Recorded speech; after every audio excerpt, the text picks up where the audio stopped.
इसका प्रयोग हम लोग पढ़ चुके हैं। नर्सरी से यूकेजी और 1 से 5 तक के बच्चों को हम डिटेल में पढ़ा चुके हैं कि दिस का प्रयोग कहाँ करते हैं, डैट का प्रयोग कहाँ करते हैं, दीज का प्रयोग कहाँ करते हैं और दोज का प्रयोग कहाँ करते हैं।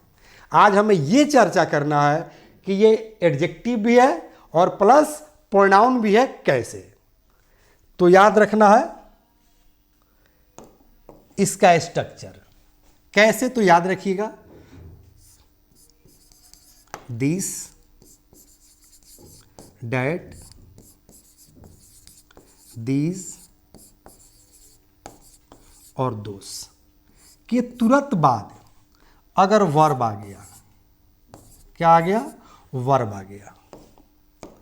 कंसेप्ट समझिए, दिस, डैट, दीज और दोज के तुरंत बाद अगर वर्ब आ गया तो ये सब क्या कहलाता है, ये सब कहलाता है प्रोनाउन। क्या हो गया ये, यहां पर जो है ये प्रोनाउन कहलाएगा। क्या कहलाएगा, प्रोनाउन। लेकिन कब, जब दिस, डैट, दीज और दोज के बाद वर्ब आएगा तब दिस, डैट, दीज और दोज प्रोनाउन कहलाता है, याद रखना है। और यदि दिस, डैट,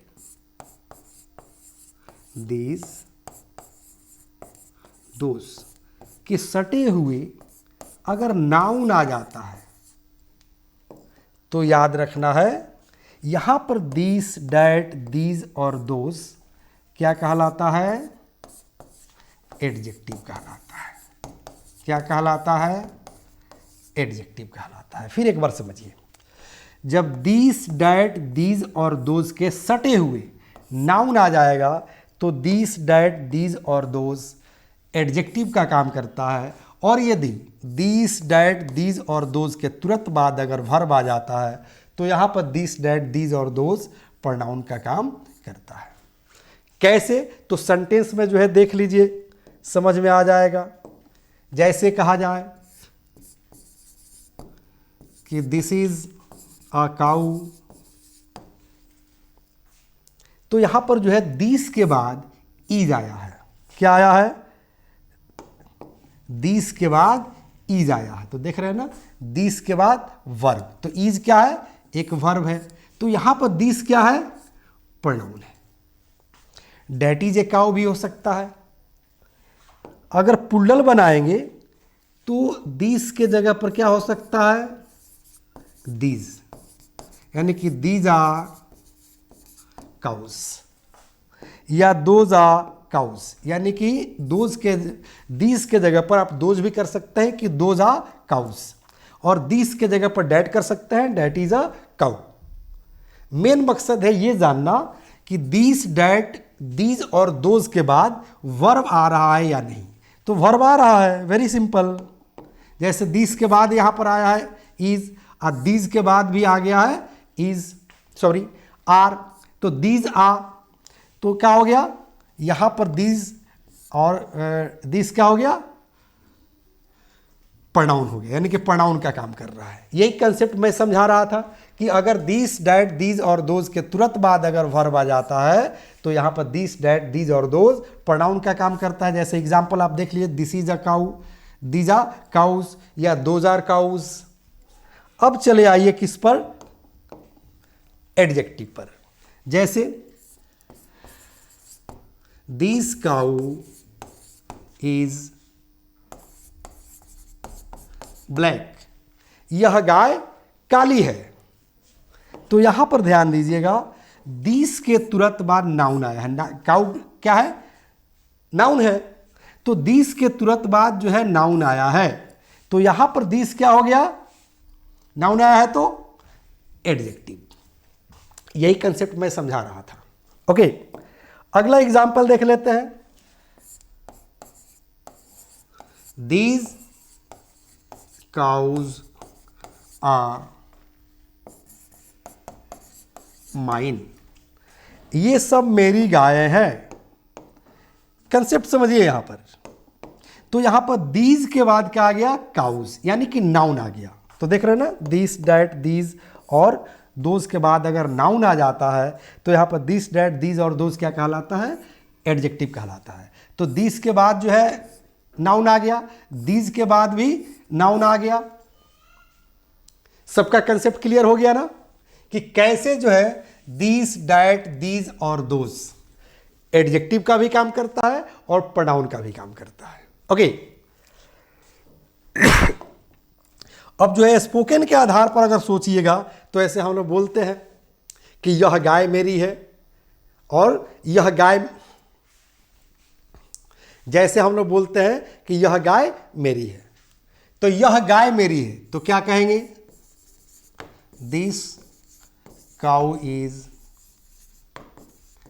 माइन। वह गाय तुम्हारी है तो क्या कहेंगे, दैट काउ इज योर्स। ये गाय हमारी है, ये गाय हमारी है तो कहेंगे दीज काउज आर आवर्स। वे गाय तुम्हारी हैं तो क्या कहेंगे, दोज काउज आर योर्स। देख रहे हैं ना, दिस के बाद नाउन, डैट के बाद नाउन, दीज के बाद नाउन, दोज के बाद नाउन, ये क्या हो गया, एडजेक्टिव। यहाँ पर दिस डैट दीज और दोज क्या काम कर रहा है, एडजेक्टिव का काम कर रहा है। ओके लेकिन इसी सेंटेंसेस को अगर हम इस तरह से बोल दें कि दिस इज माई काऊ, जैसे कह रहा है ना कि दिस काऊ इज माइन, यह गाय मेरी है, और ये कह रहा है कि दिस इज माई काऊ, ठीक है ना, यह मेरी गाय है। दैट इज यो काऊ, वह तुम्हारी गाय है।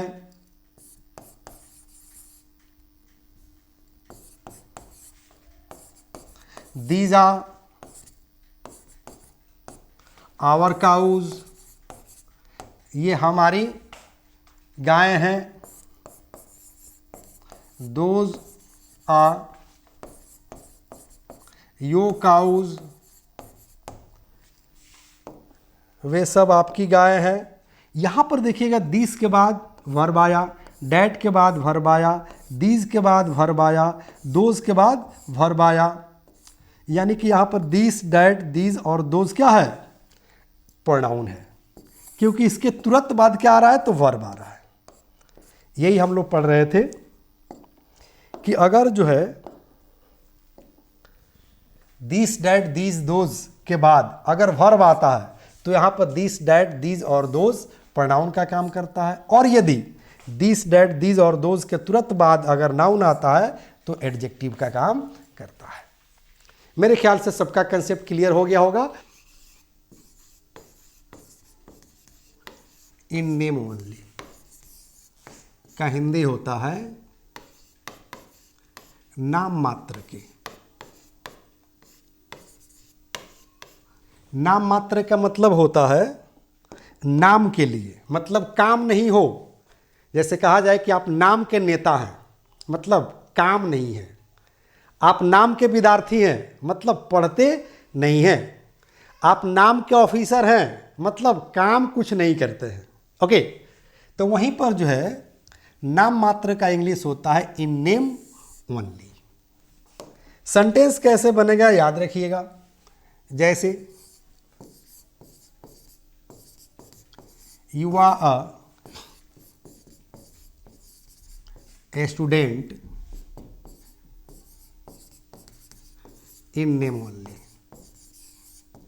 मतलब आप विद्यार्थी हैं लेकिन नाम के लिए हैं, पढ़ते नहीं हैं। You are an officer in name only, आप ऑफिसर हैं नाम के लिए। You are leader in name only, मतलब आप नेता हैं लेकिन नाम के लिए। ओके कभी कभी जो है ऐसे भी सेंटेंस इस पर आ जाता है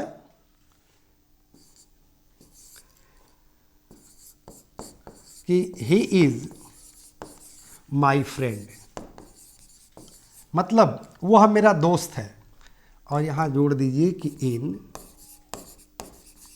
नेम ओनली, मतलब वह नाम के लिए मेरा दोस्त है, यानी कि दोस्त नहीं है, सिर्फ दिखावा है। क्योंकि मेरे सर कहते थे कि जिंदगी की सफ़र बहुत लंबी है, हाथ मिलाते चलो। जिंदगी की सफ़र बहुत लंबी है, हाथ मिलाते चलो, दिल मिले या ना मिले पर दोस्त बनाते चलो, पर दोस्त बनाते चलो।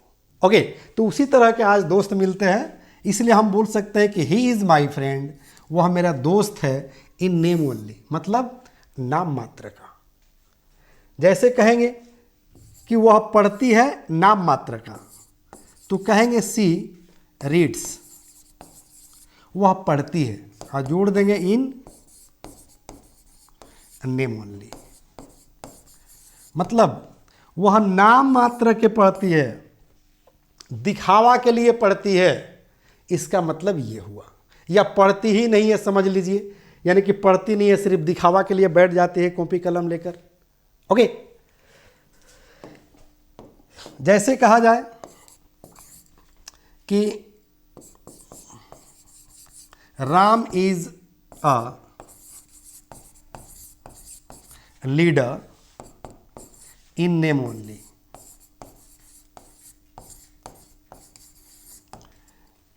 यानी कि राम क्या है, तो एक लीडर है, नेता है, लेकिन नाम मात्र का है, काम उसका कुछ भी नहीं है। ये मोदी पर अप्लाई नहीं होता है, योगी पर अप्लाई नहीं होता है, क्योंकि ये सब खूंखार नेता है।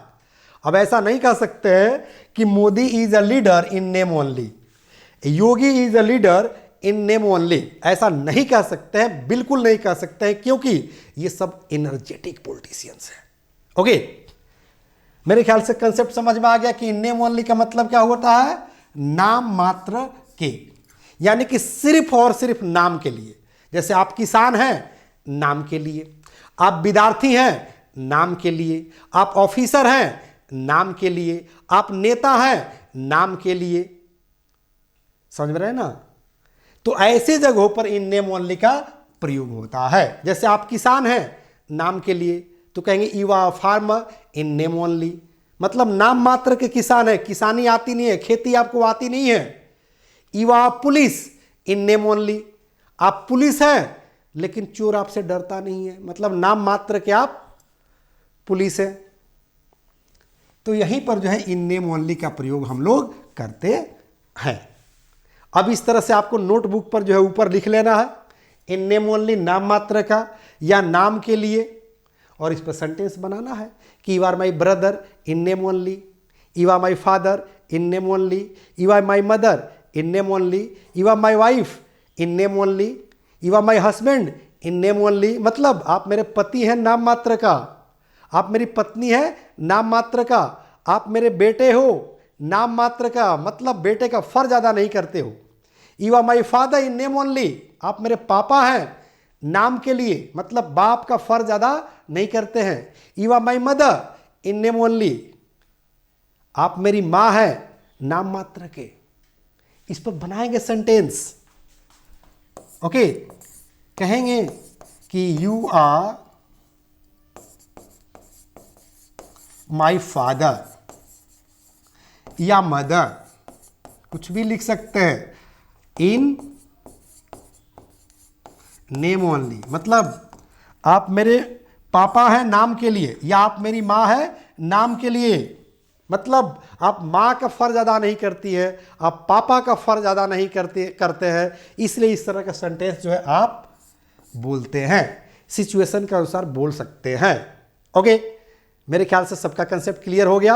अब मैं आप लोगों से विदा लेना चाहूंगा, घड़ी इशारा कर रहा है। Okay, thank you, have a nice day. The first step towards achieving your dreams is having the right coach. Get the best education with English Plus by Sanjeev Sivaneer and make your spoken English dreams come true. Download the app now.